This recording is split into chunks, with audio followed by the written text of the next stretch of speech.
Proverbs 23:33. You will see weird things, and your mind will play tricks on you. Makakakita ka nga ng mga sari-sari mga bagay at paglalaruan ka ng iyong guni-guni. All in the mind. Nasa isip ang lahat. Panginoon, salamat po dahil binigyan niyo kami ng isip. At ngayon nais naming maliwanagan kung ano ang papel ng isip na ito sa aming relasyon sa inyo, sa aming buhay, sa relasyon namin sa kapwa, sa aming kapaligiran. Mangusap po kayo. Kayo ang maging tagapangaral at gamitin nyo lang inyong lingkod bilang tungtungan ng inyong paa at nang maitaas namin ang iyong kadakilaan. Be the speaker, be the preacher, lead us, teach us, Father. In the name of Jesus, your Son, our Lord, we pray with thanksgiving. All in the mind. You are what and how you think. Bakit ang mga tao nagkakaiba-iba ng buhay kahit kuminsan pare-pareho ng nilakihan, pare-pareho ng kinain? Madalas ang dahilan kasi magkakaiba sila ang paraan ng pag-iisip. Magkakaiba ang korte ng utak. Magkakaiba ang kanilang pangunawa, pagpapahalaga sa mga bagay-bagay. At yun ang nagsasadlak, nagdadala sa kanila kung saan man sila napupunta. Your thought becomes your life. Nandyan ka, ganyan ka, dahil sa iyong pag-iisip. Hindi ka biktima ng mga Hapon o mga Kastila o mga Amerikano, hindi ka biktima ng mga kapitalista o mga komunista. Ikaw ay nandyan dahil ganyan kang mag-isip. Perception is one's reality. Ano ba ang katotohanan? Ang katotohanan ay hindi lang yung totoo. Ang katotohanan ay yung inaakala mong totoo. Ang katotohanan ng iyong buhay ay hindi yung totoong nangyayari, kundi yung sa palagay mo'y ano ba ang nangyayari. Magkaiba ang katotohanan at magkaiba ang ating pagtingin kung ano ang totoo.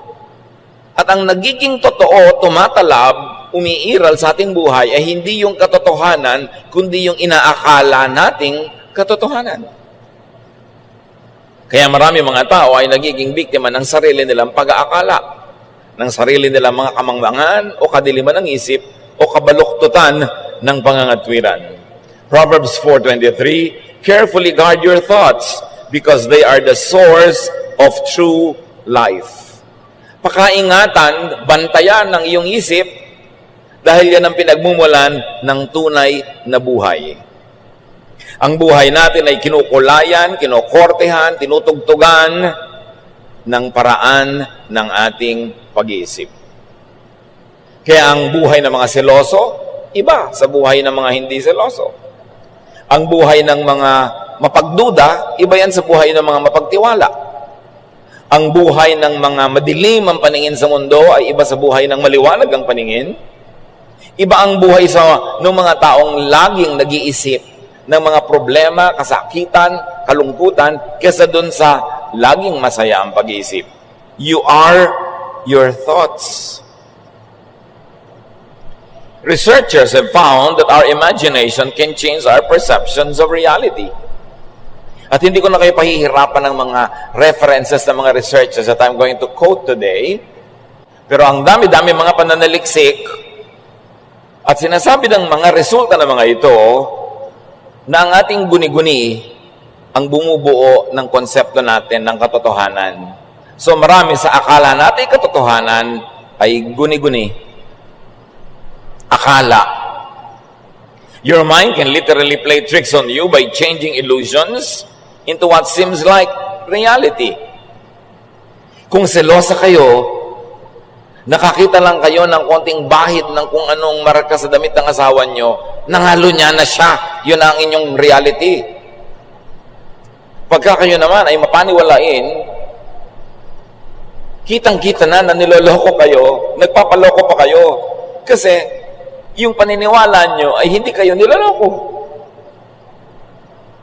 Pagka kayo ay mayabang, ang tingin nyo sa lahat ng nagpapakita ng kanilang galing ay tinatalo kayo. Pagka kayo ay mapagduda, ang tingin nyo sa lahat ng tao, kayo'y niloloko. Pinaglalaroan tayo ng ating isip. And you get to believe your own lies. Ang isang kasinungalingan na, alam mo kasinungalingan, ulitin mo, ulit-ulitin mo, mamaya, yun na ang totoo sa'yo. Hindi na yun kasinungalingan sa iyong pananaw. Kaya yung mga public persons, mga maraming politician na nagsisinungaling, akala nila yun ang katotohanan. Na sila ay mapaglingkod sa bayan, maibigin sa mga tao, bla bla bla. Lagi nila kasi sinasabi. Hindi na mahalaga kung anong totoo. Ang nagiging totoo sa loob ng isip ng tao ay yung pinauulit-ulit niya sa kanyang sarili. Kaya ang advertisement, paulit-ulit. Para pag tumanim sa utak mo, yun na ang totoo. Hindi ka na mabubuhay ng walang soft drink, hindi ka na mabubuhay ng hindi maputi ang labada, hindi ka na mabubuhay pagka ganito at pagka ganon. Kasi paulit-ulit, yun ang nagiging totoo sa paningin mo. And to a large extent, your mind can create reality at a mental level. Merong isang pasyente na dahil sa kanyang religious belief, ayaw niya ng blood transfusion.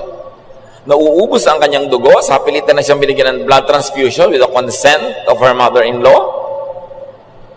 Dahil naniniwala siya na masama ang blood transfusion, hindi tinanggap ng kanyang mga ugat yung dugong isinasalin sa kanya. And needless to say, she died. Nakokontrol ng paniniwala, pati ang ugat ng tao, pati ang pagpasok at paglabas ng dugo, ang paggaling sa sakit, at ang paglala ng sakit. Nasa isip. Recent studies suggest that what really affects your outlook on life is the way you perceive reality. Kung ang korte ng iyong mata ay bilog, bilog ang langit. Kung ang korte ng iyong mata ay star, star ang hugis ng langit. Pagka ang kwadro, ang korte ng iyong mata ay rectangle, rectangle ang langit. Ang paningin mo sa mundo ay hindi kung ano yung mundo, kundi kung ano ang pag-iisip mo tungkol dito.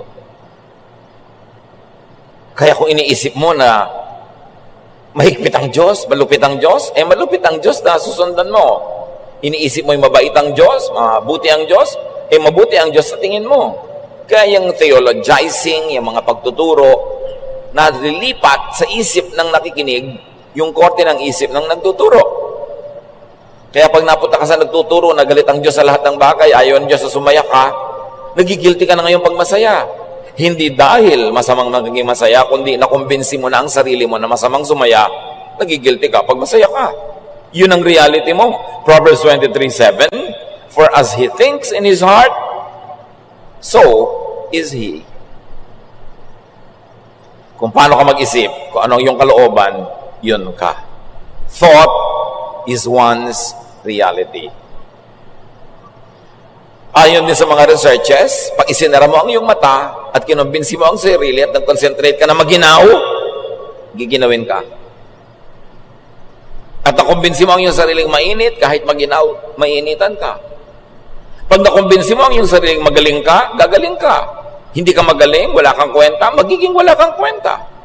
Pag nakumbinsi mo ang iyong sariling talunan ako, loser ako, magiging talunan ka talaga. At pag nakumbinsi mo ang sarili mo, panalo ako, lahat ng gagawin mong aayon sa paniniwala na yon at mananalo ka nga. Kaya dapat ang sinusuri natin mga kapatid ay kung paano tayo mag-isip. May ipinapayo sa iyo ang isang marunong, paano ka nag-iisip? Yabang-yabang naman ito, hindi ako makikinig dito, kala mo siya kung sino. Hindi ka matututo.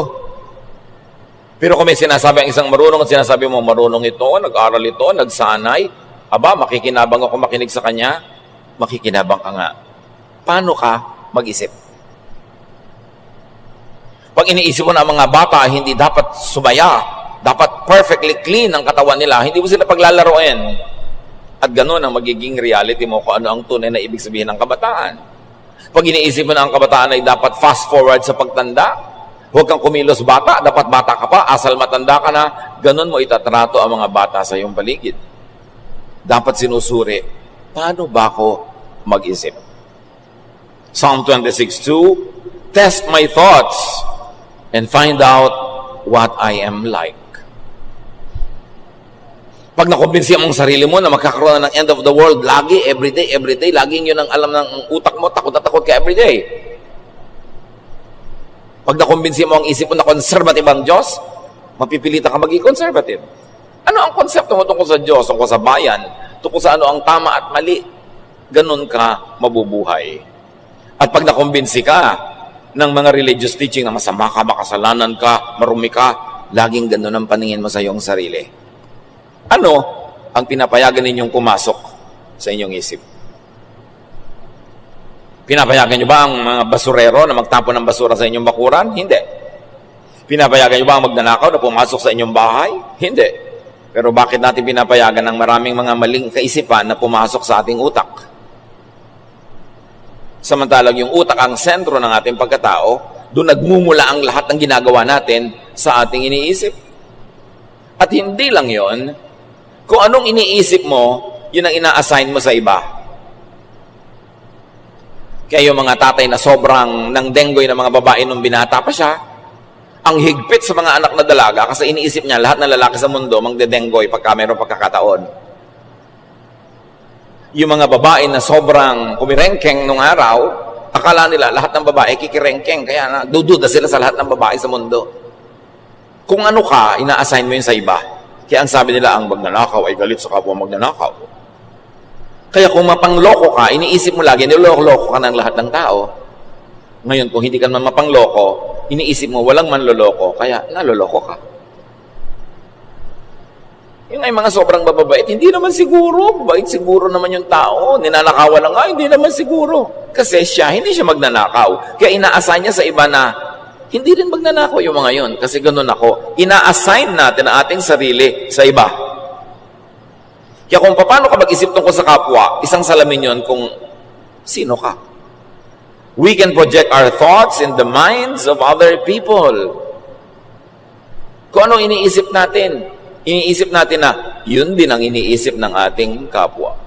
Kaya marami sinasabihan mo ko ng good morning, mangungutang ka, no?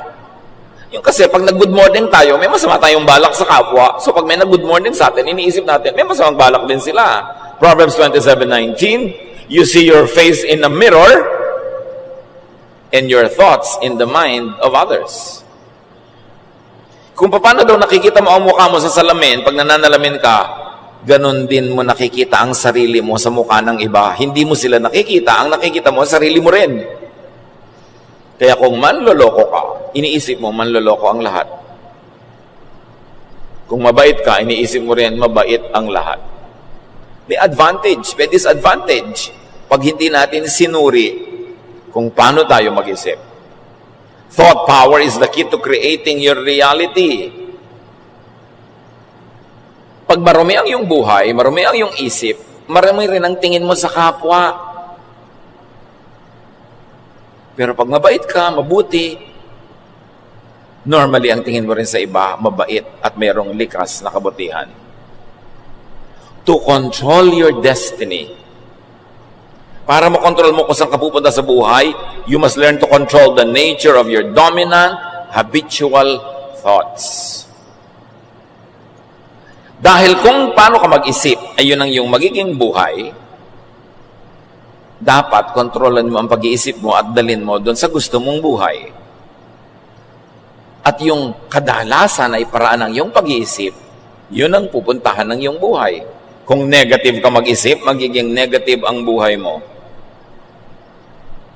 Kung lagi ka na lamang na madilim ang isip, madilim ang paningin sa mundo, magiging madilim ang buhay mo.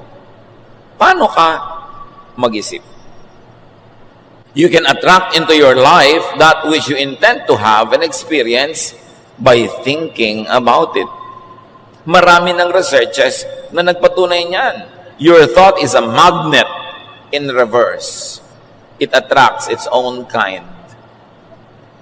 Nakita nyo? Drug user ka. Tatatlong minuto ka pa lang sa kabanatuan, may kabarkada ka ng drug user doon. Nakilala mo na agad. Kung ano yung bisyo mo, kalula, pupunta pa lang sa isang lugar, nakahanap ka na ng mga kapwa. Nagtitipon-tipon kayo, nagkakakilala kayo agad, sa isang tikwas ng mata, sa isang kurap ng talukap ng mata, nagkakakita-kita na yung magkakagrupo because you think alike. And you attract each other. Yung magnet, you attract your opposite. Pero sa thinking, you attract yung kamukha mo. Kaya mag-grupo-grupo kayo agad. Ang mga chismosa, wala pang 1 second na nasa loob ng isang bulwagan, magkakakilala na agad. At may chinichismis na yan, agad. Sa isang talsik lang ng mata, nakakilala na. Chismosa ka rin, ano, halika dito. Chismisan natin tong isang babaeng naka-orange. Ang bilis. Yung mga babaero, ganun din, lahat. Kasi ang mga utak natin, kahit hindi kumikibo ang ating bibig, nag-uusap-usap yan. Birds of a feather flock together. Now, thought creates and changes body chemistry, electricity, and kinetics. Even the mechanism of the body, nai-impluwensya ng pag-iisip. Yung sinasabi nila, mind over matter, faith over obstacles. Kung paano ka mag-isip, naapektuhan ang iyong katawan, ang iyong blood pressure, ang iyong body electricity. Kaya kung lagi mong iniisip na may sakit ka, talagang magkakasakit-sakit-sakit ka. Ngayon, may sakit ka, pero lagi mong iniisip yung maganda, yung mabuti, yung pampalusog, lulusog ka. Kasi ang nasusunod, hindi ang katawan, ang isip. Nakita yung sinasabi ko sa inyong totoong example sa buhay, hindi pumasok ang dugo sa ugat niya. Hindi na kaya ng siyensya na papasukin sa ugat niya yung dugo. Kasi ang lakas ng isip niya eh. So kung lagi ka rin nakalugmok, patamlay, kasi iniisip mo. Ayaw mo ng kalagayan mo ngayon? Palitan mo ang pag-iisip mo. Kung meron kang gustong palitan sa buhay, una ang papalitan mo, paano ka mag-isip. Lagi ka na lang walang pera. Palitan mo ang pag-iisip. Kasi kaya ka laging walang pera, pag nagkapera ka, ang iniisip mo, gumasta. Yung mga nagkakapera, pag nagkapera, ipinupuhunan, ininenegosyo o itinatabi nila. Kaya may pera sila. Kaya pag lagi kang walang pera, kasalanan mo yan, ganyan ka mag-isip. Yung nagkakapera naman, ganun sila kasi mag-isip. Uuwi sa probinsya, makakakita siya lang ng marami mga bao na sinisilamban lang doon. Uy, uling ito, pwede ko itong inegosyo. So pagpunta niya sa probinsya, kukunin niya yung mga uling, dadalhin niya sa city, ibebenta niya. Mamimili naman siya doon ng mga murang mga damit-damit, dadalhin niya sa probinsya. Para pagdabili niya ng uling, may ibinebenta siyang tela, may ibinebenta siya mga damit, lagi siyang may pera. Kasi ang isip niya laging, paano kaya ako gagawa ng pera? Pero yung mga, paano kaya ako hihingi? Paano kaya ako magdidilihensya? Paano kaya ako dadaing? Yun ang laging walang pera. Wala kang pera kasi ganyan ka mag-isip. Wala kang ibang dapat sisihin. Kaya mahina ang iyong katawan, maaaring nagkaroon ka ng sakit pero hindi tinalo ng iyong isip, humina ng humina. O wala naman, pero isip ka ng isip, nagkaroon tuloy. Isip ang nang umiiral. Kaya sabi nga ng ating opening verse, Proverbs 23:33, you will see weird things, and your mind will play tricks on you. Yung mga taong mapanawalain sa multo, namatay ang lola nyo, nakahiga kayong parehong ang pinsan mo, ikaw, bigla mong nararamdamang may malamig na humaplo sa mukha mo, may humila sa paa mo, may nagtanggal ng bra mo. Pero yung pinsan mong katabi, wala namang naramdaman. Kasi yun ang laman ng utak mo eh. Naniniwala ka, mangyayari. Kaya pag may hindi naniniwala, kahit may nanguhula dyan, may nang kukuha ano, sabihin na, walang kokontra. Kasi pag kinontra ng utak mo yun, mananalo yung utak mo. Hindi matutuloy ang ginagawa nila. Kaya sasabihin na iba, walang kokontra. Ang lakas ng utak ng tao. Madami sa nangyayari sa atin, guni-guni. Bakit sa mga bahay, kahit sa Maynila, ang lagi nakakakita ng multo, yung kanilang mga kasambahay na galing sa probinsya, pero may-ari ng bahay, wala nakikita. Kasi yung mga galing sa probinsya, ang laging araw-araw, lumaki na multo ang iniisip, multo ang pinag-uusapan, kaya kahit na kurtina lang yung gumalaw, nakakakita ng multo. Laman kasi ng utak. The mind could be twisted and corrupted by stimuli, by perception. Ecclesiastes 7:29, I did learn one thing. We were completely honest when God created us, but now we have twisted minds. Nababaluktot ang isip. Depende kung sino laging kausap, sino laging pinapakinggan. Pagka inggitera ang kausap mo, mamaya magiging inggitera ka na rin. Pinag-iingatan kung sinong pinapakinggan. Kasi naglalagay sila ng content ng ating utak. The mind could be intoxicated and confused. Kita niyo yung taong matino pag nalasing, kung ano-anong ginagawa. O kaya, pag kumain, merong biglang aantokin na. Wala na siyang pakialam sa mundo. Kasi yung chemistry, chemicals na pumapasok sa ating katawan, sumasama sa ating dugo, naaapektuhan ang ating pag-iisip. Kaya yung mga mahiyain, pag nalasing, kumakapal. Yung mga hindi makapagsalita, pag nalasing, biglang kung ano-ano sinasabi. Kasi nakokontrol ng chemicals ang kanilang utak. So, ganun yun. Yung utak mo, nakokontrol niya yung blood chemistry mo, kaya kahit na hindi ka kumakain ng asukal, pagka na-stress ka, tumataas ang blood sugar. Pero baligtad din, kung ano rin yung nasa blood mo, makaka-apekto din sa utak mo. Kita nyo ginagawa ng mga tao, mga addict, yung mga under the influence of drugs. Pati 95-year-old lola ginagahasa. Tapos pagka na bumalik sa katinoan, ay nagsisisi. Kasi iniiba tayo ng chemistry ng blood. Kaya yung mga sobrang nalulungkot, binibigyan ng antidepressant, upper, para sumaya. Yung sobrang active, binibigyan ng mga downers para medyo kumalma. Iniiba ang blood chemistry. But our mind can change our blood chemistry just by thinking. The mind could be a source of comfort or torture. Kaya kung ikay matatakotin, lagi kang takot. Yung mga hindi matatakotin, hindi takot. Katulad ng sinasabi ko na magpinsan na nakahiga, isa takot sa multo, isa hindi.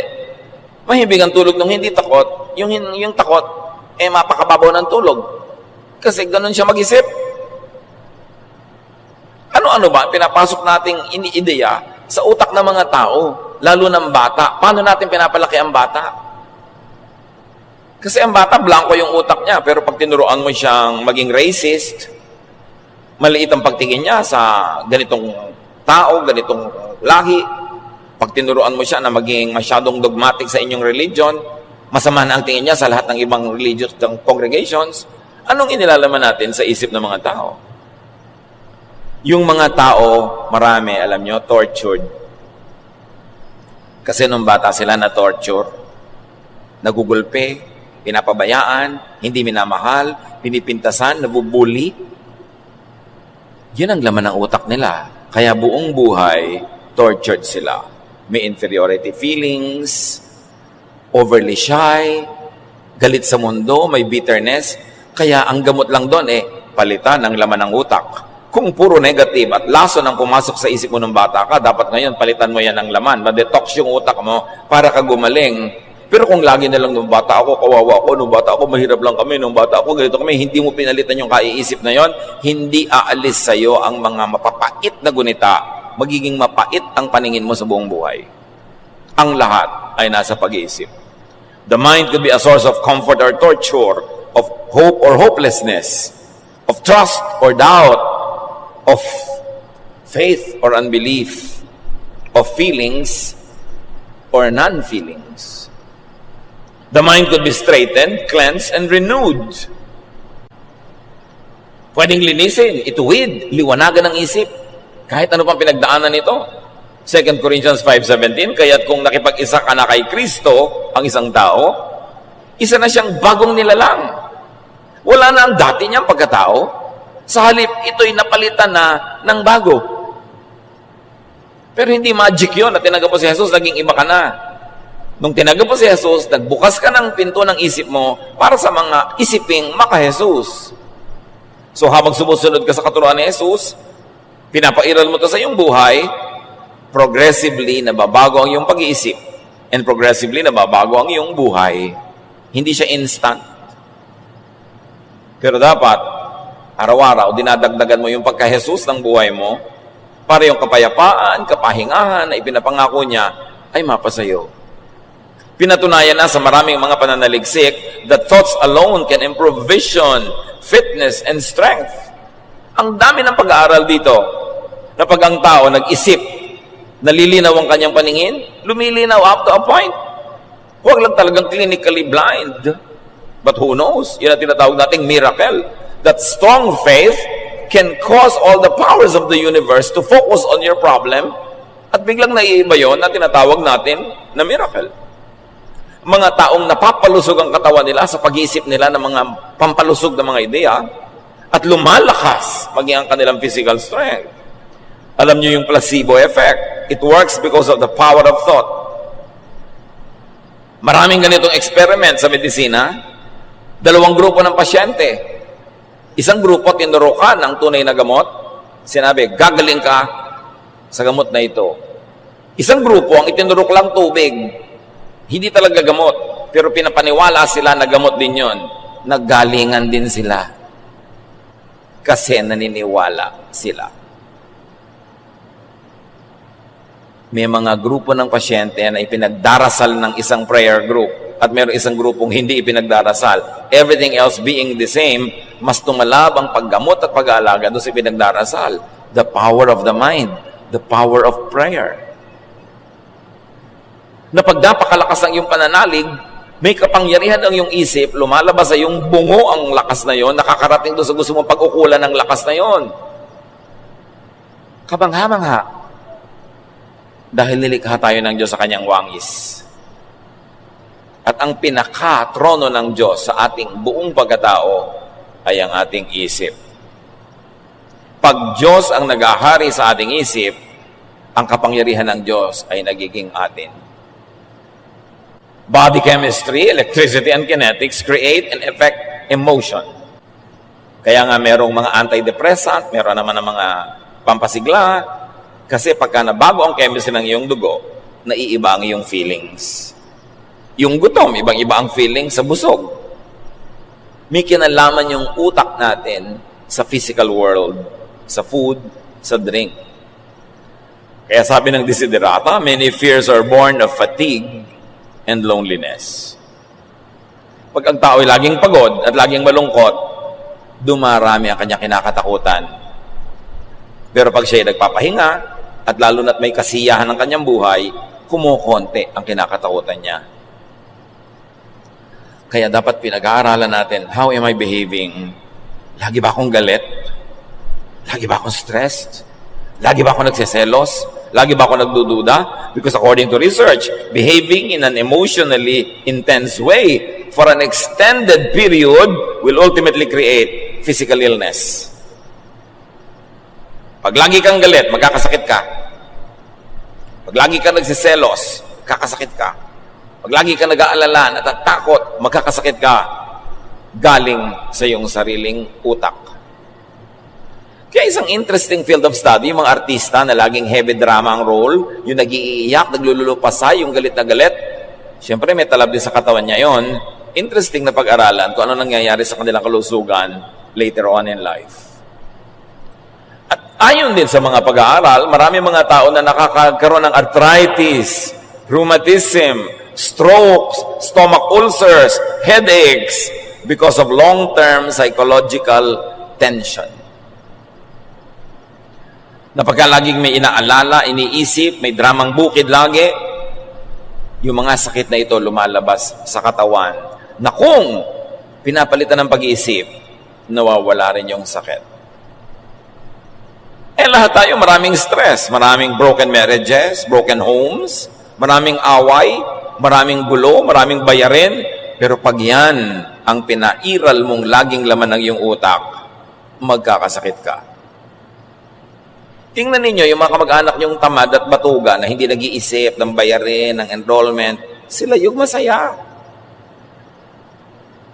Mahihimbing matulog. Ikaw na lagi nag-aalala, kwenta ng kwenta, bayad ng bayad. Sabi sa mga tao, magtipid kayo, isara nyo yung ilaw, patay yung tubig, huwag kayo mag-electric fan, huwag kayo mag-plancha ng pambaka, isayang ang kuryente.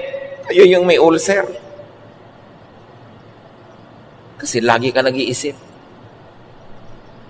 In the fields of neuroscience, yung tungkol sa brain, endocrinology, yung mga tungkol sa atay, mga internal organs, and psychology, sila ngayon ay pinaghahalo-halo ng medisina in a discipline called psychoneuroimmunology. May bago ng ganon. Pinagsama-sama yung tatlong discipline as medicine discovers the precise links between the states of mind, emotional moods, and physical chemistry. Kaya holistic na dapat ang paggamot sa pasyente. May kinalaman ang iniinom mong gamot, ang kinakain mo, sa nararamdaman mo, iniisip mo, mga kinakatakutan mo. Lahat ng iyon naglalakip-lakip to define your state of health or your state of illness. Kaya hindi na sapat umiinom ka lang ng gamot.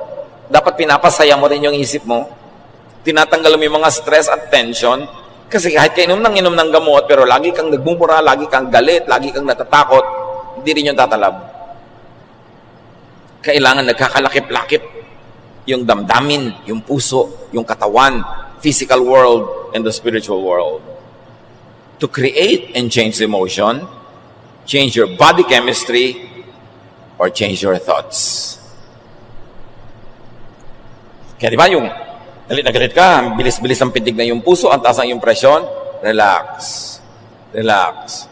Huwag ka magsalita, manahimik ka, minom ka ng tubig, maiiba ang andar ng iyong katawan.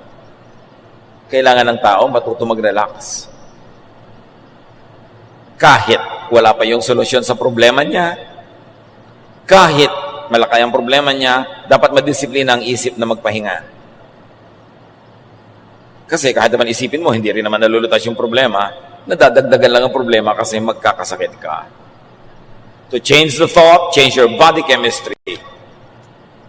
Change what you eat. What we eat affects our moods. Kaya tinitingnan din natin yan. Be aware, and because of thought and habits, sabi sa Revelation 22:11, evil people will keep on being evil, and everyone who is dirty-minded will still be dirty-minded. But good people will keep on doing right, and God's people will always be holy. This is because of habitual thinking. Pag naging habit mo na gano'n, magiging gano'n ka talaga. Kailangan you break out of that habit. Paikot-ikot lang na parang Ferris wheel ang buhay mo. Kailangan tumalon ka at lumabas ka doon para hindi ka paikot-ikot. Cyclical ang buhay. Think into becoming.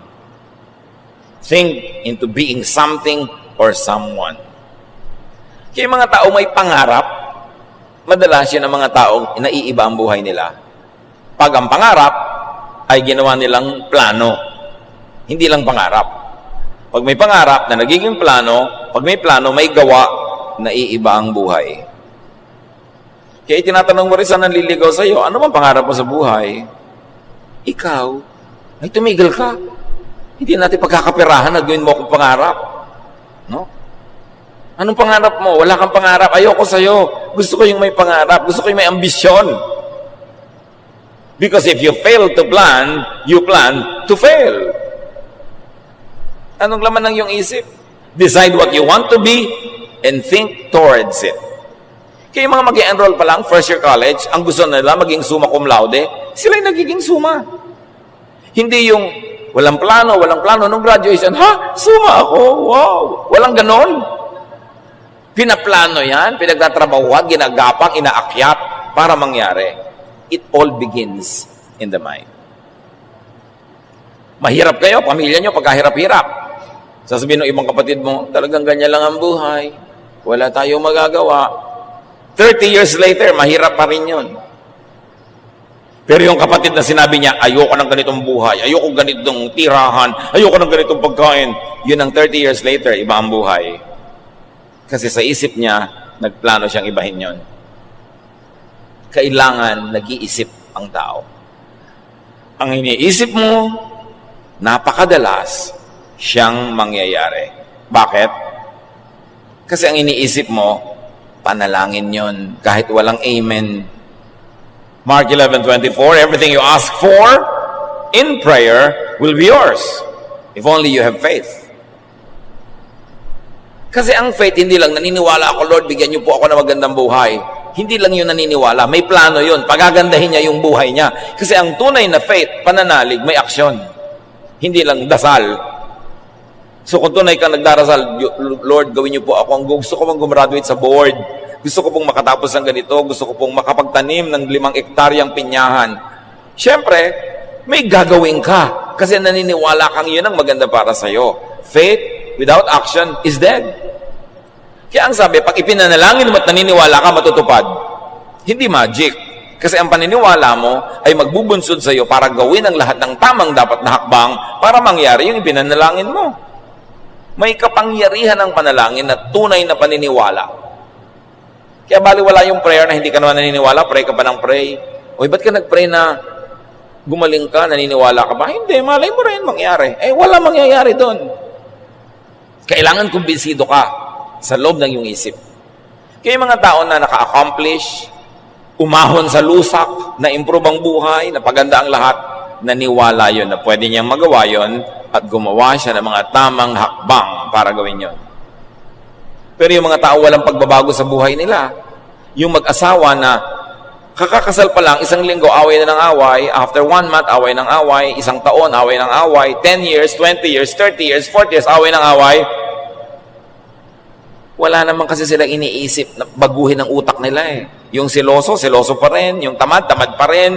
Yung palaaway pa rin. So away sila ng away kasi wala silang binabago. Kung ayaw mo ng buhay mo ngayon, baguhin mo ang pag-iisip mo tungkol dyan at yun ang simula ng pagbabago. Hindi pwedeng parang lumaglag mula sa langit ang pagbabago. Walang ganun. Pinagtatrabahuhan ang pagbabago. Kaya ang utak natin na mahalaga. Kaya yung matalino na sa likas, nag-aral pa na nag-aral, nakipag-usap pa sa marami mga matalino, nag-observe ng nag-observe, patalino ng patalino, maiiwan nun kahit mga kaibigan, kamag-anak, kapatid, na hindi aral ng aral at hindi masyadong hasa ng kanilang karunungan. Maiiwan lahat. Kasi yung utak, patalino yun ng patalino habang pinapatalino mo at pabobo ng pabobo habang pinapabobo mo. So, sino ang mga kausap mo, mga bubing ba, o mga matalino? Huwag ka magtaka. Pag nakikipag-usap ka dapat sa mga hindi matalino, it's only out of charity, but not for amusement or enjoyment. Kasi pag enjoy na enjoy ka, na mga kausap mo yung hangal, magkakanda-hangal ka sa buhay. Kaya pag tanda mo, walang nangyari. At yung mga taong walang nangyari, 5 years ago, 10 years ago, 15 years ago, pag nakita mo, yung pa rin ang utak, wala man lang nakausap na matino yun. Wala man lang nabasang matinong libro, napanood na matinong show. Wala. Kaya yun pa rin at yun ang utak. Nakulong ang utak. Choose what to hear, what to listen to, and what to tell yourself. Pipiliin mo kung sino pinapakinggan, ano ang nakikita, at kung ano ang sinasabi ng utak mo sa sarili mo. Ano sinasabi ng utak mo sa sarili mo? Kawawa ka. Dapat kaawaan ka ng mga tao. Dapat tulungan ka nila. Dapat bigyan ka nila kasi kawawa ka. Magiging pulubi ka. Pero pag sinasabi mo sa utak mo na, hindi ako aasa ng aasa, kahit binibigyan nila ako, tinutulungan nila ako, gagawa ako ng paraan, maghahanap buhay ako, magiging independent ka. Ano ang sinasabi mo sa sarili mo? Kasi yun ang gagawin mo eh. Ecclesiastes 7:21, do not pay attention to every word people say. Pinipili mo ang pinapakinggan. At nakikinig ka na, may salaan pa yung tenga mo para mayroong pinapapasok at mayroong hindi. Pag ang lagi mong kausap ay kakampi mo, yung kamukha mo ng pananalig, pareho kayo ng kagalit, pareho kayo ng kaaway, anong gagawin nyo sa isa't isa?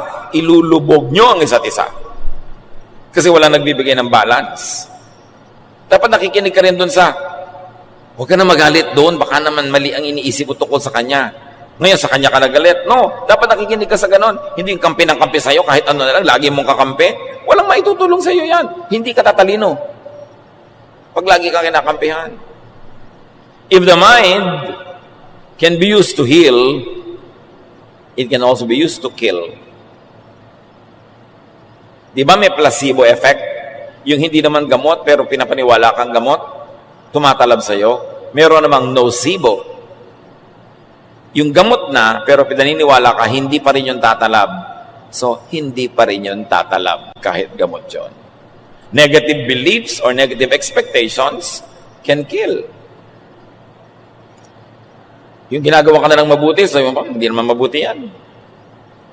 Yung meron ka ng gamot, hindi naman ito tatalab. Ayoko naman ito. Hindi mo dapat asahan na tatalab nga. Kasi yung madilim ang paningin sa mundo, tatambakan ng mundo ng kadiliman. Kung anong iniisip mo, yun ang ibibigay sa iyo ng mundo. Importante na maunawa natin ang kapangyarihan ng isip. Research shows that thoughts are capable of affecting everything. from the simplest machines to the most complex living beings. Merong talab ang isip sa ibang bagay outside of your brain. And the informed could always suspect an evil spirit. Lagi na lang na, ay, may evil spirit, may evil spirit. Yan ang laging tinatakbuhan ng mangmang, laging evil spirit. Bagamat merong totoong evil spirit, pero ang konti-konti ng totoong evil spirit na nangyayari sa paligid, may dahilan yon, may reason yon, may science yon, kung aalamin mo. Kaya yung telekinesis, yung research na napapagalaw ng isang tao, halimbawa yung baso na malayo sa kanya, yung mga mangmang sasabihin agad, evil spirit, demons. No. This wonderful study about the human brain is giving us a lot of proofs that the mind can move even physical things. Eh, di ba ganyan ang mga himala sa Bible? Pag sinabi ng propeta, hindi ulan ng 7 taon, hindi nga umuulan, ang lakas naman ng isip nun na in religious parlance you call faith. Ang lakas ng faith. Pag sinabi ni Jesus na bumangon ka dyan, bumabangon nga pati patay. Ang lakas ng isip. Na ang lakas ng pananalig. Hindi demonyo yon. Huwag kayo laging natatakot sa puro na lang demonyo. Pag kami hindi tayo alam, demonyo. Science could be God's last prophet. Nakikita natin yung mga wonderful works of God in nature through scientific research. Every thought we have is tangible energy with the power to affect even the physical world. At napapatunayan nga yan, tulad ng paulit-ulit kong binabanggit na ayaw niyang tanggapin yung dugo na ipinapasok sa kanyang ugat, hindi talaga pumasok. Researchers have demonstrated that human intention can even affect a variety of living systems such as bacteria, mga daga, mga pusa at aso, pati paglangoy ng isda, naapektuhan ng iyong pag-iisip. Sabi ni ba, witchcraft. Ayan na naman, yung mga mangmang, laging witchcraft ang pinagbibintangan. May galis ka na, ay, nakulam ka. Galis lang yun. Why that power? Bakit ganon kalakas ang isip ng tao? Because humans are created in God's image. We were created in God's image. There's a bright and beautiful slice of God in each one of us. Kaya ganun na lang ang ating isip. Kaya sabi ni Jesus, everything is possible for those who believe. And why is it possible? Your mind power can move it because you were empowered by God. Hindi yan masama, hindi yan kadiliman. Diyos ang nagbigay para gamitin mo sa tama. Sabi ng Psalm 139:14, I praise you because I am fearfully and wonderfully made. Ang ganda-ganda ng pagkakalikha nyo sa akin, O Diyos. Binahagi na nyo ako, di man ako dapat at karapat-dapat. At yung bahagi na yon sa isip. Mark 11:24, sabi ni Jesus, therefore I tell you, whatever you ask for in prayer, believe that you have received it, and it will be yours. Prayer, faith, mind, power. At hindi yun galing sa demonyo. Galing yun sa Diyos. Because all perfect things come from above, from the Father of lights, who does not change like shifting shadows. Every good and perfect gift is from above. Satan is not a creator, he's only a destroyer. So anything powerful and creative could only come from God. Quantum physics has proven that living things are constant transmitters and receivers of measurable energy. Ang lalim ng researches na bawat living thing may energy and they're connected, interconnected. Kaya yung mga iba, napapatunayan nila na lalong lumulusog ang halaman pag kinakausap. Pag pinupuri, pag minamahal. Pati tubig, kinakausap. Because there's a life in it. At hindi yun witchcraft, hindi dapat nabubuhay ka sa takot. Because God has infused His power in everything that He has created. Kaya tayo interconnected eh. May connection tayong lahat. Yung mga tao na mapag-alaga ng mga halaman, who knows? Kung yung mga halaman, inaalagaan din sila bilang ganti. Ang mga isipin daw, thoughts, are bundles of electromagnetic energy. And new models of consciousness depict it as being able to move beyond physical boundaries like energy does. In other words, thought can move things. Kaya ibang takot na takot sa mga possession, mga demonic possession. Bakit itong taong to? Napapasara niya yung pinto, tinitingnan lang niya, demonyo agad ang pinagbibintangan. Because there are people who are very, very, very tortured inside of them, full of negative energy, full of anger, full of pain, full of sorrow and bitterness, that their thoughts could close doors and scare people and hurt people because they are full of negative energy. Hindi lahat dapat demonyo ang pinagbibintangan. Di ba merong mga ganon? Kung minsan yung mga nag-iibigan, alam mo, naisip kita kaninang 2 a.m., iniisip din kita nun. Yung nagkukonekta yung mga isip nyo, yung tinatawag na iba na mental telepathy, natatakot na naman sila doon. Nakakapaglakbay talaga yung isip mo outside of your utak, outside of your skull. Because we were fearfully and wonderfully made. Si Jesus nga pinabiyahe niya sa bangka yung mga disipulo niya. Naiwan pa siya, nanalangin pa siya. Mamaya, naglalakad na siya sa tubig, inabutan na niya. Nalilipat yung katawan niya from here and there. Lumalampas siya sa mga pader, sa mga dingding. Nakakapasok siya doon sa room na nandun na kanyang mga disipulo at nagtatago. The mind can overcome the physical world. And it's a very tantalizing area of study in medicine. Kung paano sa pag-iisip mo ay matutulungan mong gumaling ang sarili, at kung paano sa pag-iisip mo ng mga nakakalungkot, nakakatakot, ay tinutulungan mo ang sarili mong mabulok, manlumo, manghina. Matthew 7:7, ask, and it will be given you. Seek, and you will find. Knock, and the door will be open to you. At palitan nyo yung ask, seek, and knock with think. Think, and it will be given to you. Think, and you will find it. Think, and the door will be open to you. Prayer, faith, belief, mind power could all be under one and the same umbrella. This is the power of faith and prayer. Faith moves the physical world. Kaya sabi ni Jesus, if you have faith as big as a mustard seed, tell this mountain to lift itself up and it will. Siyempre, isang exaggerated na figure of speech yun. Pero sinasabi niya, kayang pagalawin ng utak mo, ng pananalig mo, pati bundok. Kaya kung tutuusin, 2,000 taon ng Christianity, ang konti pa nang alam natin tungkol sa Diyos at kay Jesus. Kasi hindi pa natin napapalakad yung bundok. Bakit nung panahon ni Jesus, ang daming napapagaling mga disciples, mga patay binubuhay? Ba't ngayon wala? What kind of faith was lost? What did they know then that we don't know about now? That the power available to them then no longer seems to be seen anywhere near us now. Yun ang dapat nating balikan. The power of faith, which is the power of prayer, which is the power of the mind. Control thoughts to control emotions. Kaya yung mga tao na napipigil ang kanilang isip, napipigil din nila ang kanilang emosyon. Kahit nalulungkot, hindi sila naglulupasay kasi sa isip pa lang, kinokontrol na nila. Merong mga byuda na bukas, libing ng asawa ko, kokontrolin ko ang aking isip. Hindi ako maglulupasay, hindi ako magngangangal ng sobra kasi mga anak ko, kasi mga tao. So, bukas, ganun ang behavior nila. Pero pag wala kang ganun plano, minsan kung ano-ano ang pinaggagawa mo. Kaya dapat lagi nating iniisip ang Diyos. Para yung Diyos ang nakatira sa ating isip at hindi kung ano-ano.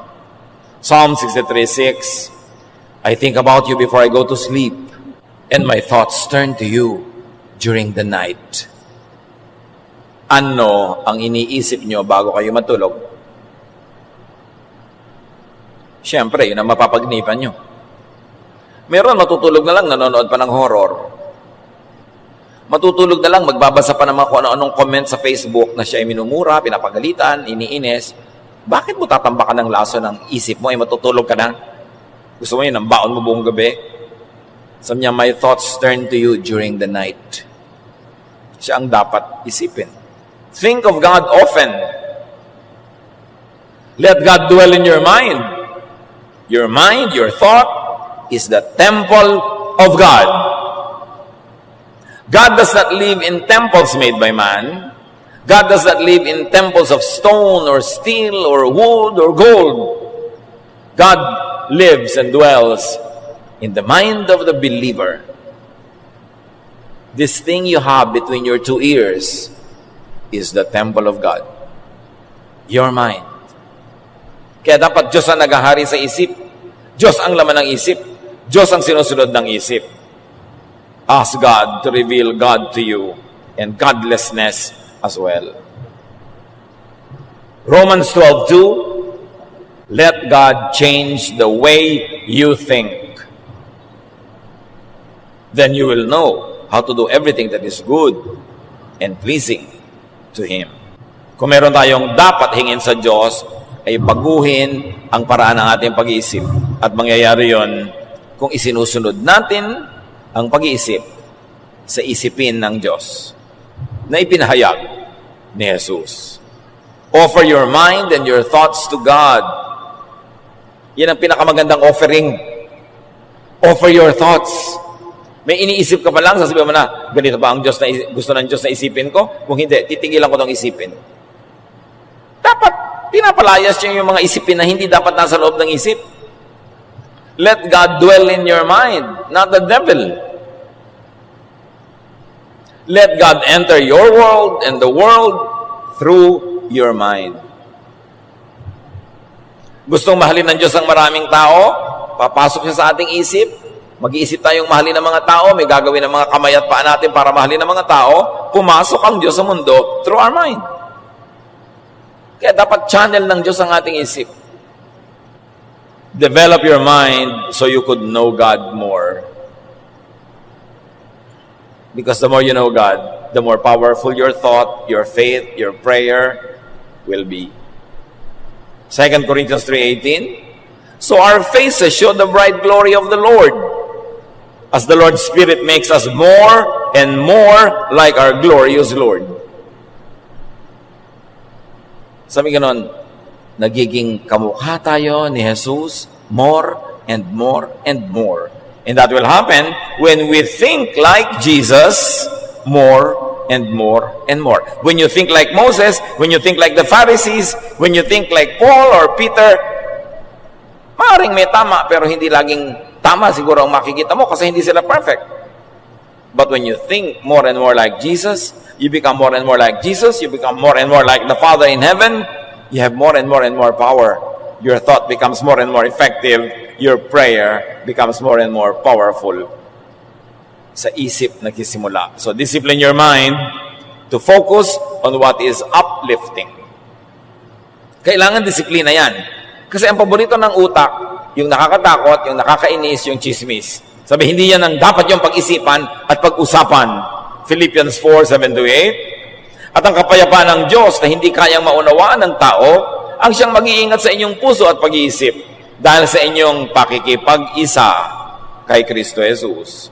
Laging yung isa-isip ang mga bagay na karapat-dapat at kapuri-puri. Mga bagay na totoo, marangal, matuwid, malinis, kaibig-ibig, at kagalang-galang. Yan ang ilagay nyo sa inyong isip. Yan ang pag-usapan. Yan ang gawing topic. Whatever is true, noble, beautiful, kind. Yan. Sabi ganon, think about these things. Because as you think, you become. Kung ang pinag-uusapan nyo ay kapangitan, papangit din kayo. Nakakagulo, gugulo kayo. Nakakapagpahina ng loob, hihina ang loob nyo. So bakit kayo mag-aaksaya ng oras na yun ang pag-usapan at isipin? Discipline your mind to reject unfruitful or destructive thoughts. Pag hindi nakakabuti, hindi nakakapagpabunga, hindi nakakapagpasaya, huwag nang isipin yan. Nakakatakot, nakakapagpahirap ng loob, huwag na yang isipin. Ecclesiastes 11:10, banish anxiety from your heart and cast off the troubles of your body.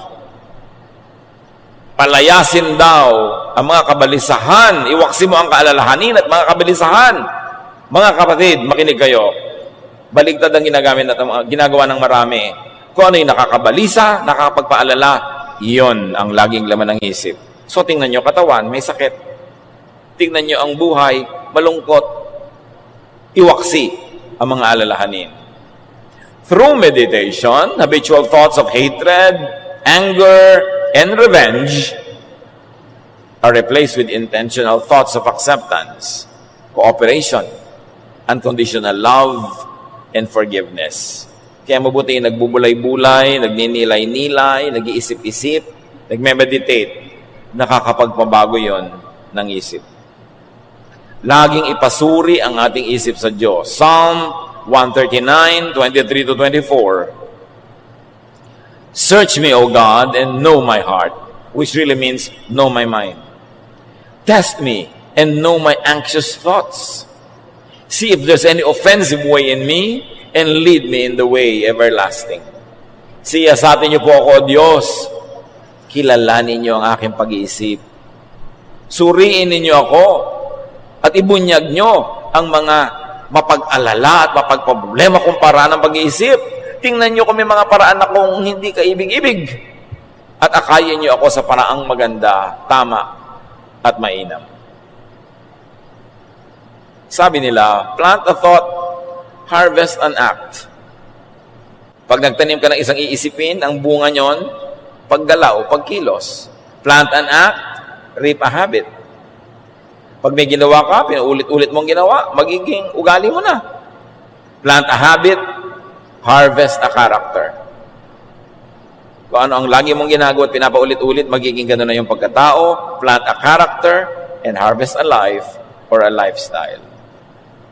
Kung ano ang karakter mo, yon ang lifestyle mo. It's all begin in the mind. It all ends in the mind. All in the mind. Ang tunay na digmaan dito sa isip nangyayari. Kung matatalo ka o mananalo sa buhay, mabibigo ka o magtatagumpay, lulungkot ka o sasaya, lulusog ka o magkakasakit, sa isip nagkakatalo. Bantayan ang iniisip. 2 Corinthians 10:5, we demolish arguments and every pretension that sets itself up against the knowledge of God, and we take captive every thought to make it obedient to Christ. Ginigiba namin ang lahat ng mga baluktot na pangangatwiran at lahat ng mga pagbabalat kayo na lumalaban sa katotohanan at karunungan ng Diyos, at ipinabibihag namin kay Jesus ang bawat isipin na tumatawid sa aming utak. Take every thought captive to the name of Christ. Ipasakop para sa Jesus ang maghari sa ating isip. At pag nangyari yon, doon matutupad yung pangako niya, come to me all of you who are tired and heavy laden, and I'll give you rest. Magkakaroon ka ng kapahingahan pag nakontrol mo ang paraan ng iyong pag-iisip. Mayaman ka man, pero yung isip mo, lagi na lamang pag-aalala, feeling mahirap ka pa rin at walang pera. At kahit wala ka masyadong pera, pero yung pag-iisip mo, naturuan mo maging kontento, mapagtiwala sa Diyos, feeling mayaman ka. Alam niyo yung nararamdaman ng tao, hindi sa dami ng laman o kakontian ng laman ng bulsa. Nasa laman ng utak.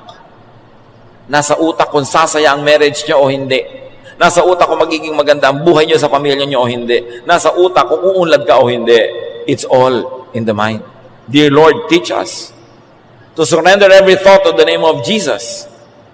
Naunay kilalanin namin talaga ang iyong anak na si Jesus para maisunod namin sa Kanya ang paraan namin pag-iisip. Siyasatin mo ang pag-iisip namin ngayon, O Diyos. Kung meron dito mga kapatid na lagi nag-iisip ng nakakatakot, nakakalungkot, nakakapagpawala ng gana, turuan nyo kaming baguhin ang aming pag-iisip. Maging positive, maging peaceful, maging loving. Pagbulay-bulayan natin mga kapatid sumandali, huwag pagmadalian, pag-isipan kung ano ang kahulugan ng lahat ng ito sa ating buhay at paano tayo mapagpapala ng Diyos sa pagkilala sa katotohanan na ang isip ay ipabihag kay Jesus, hindi sa iba. Lord,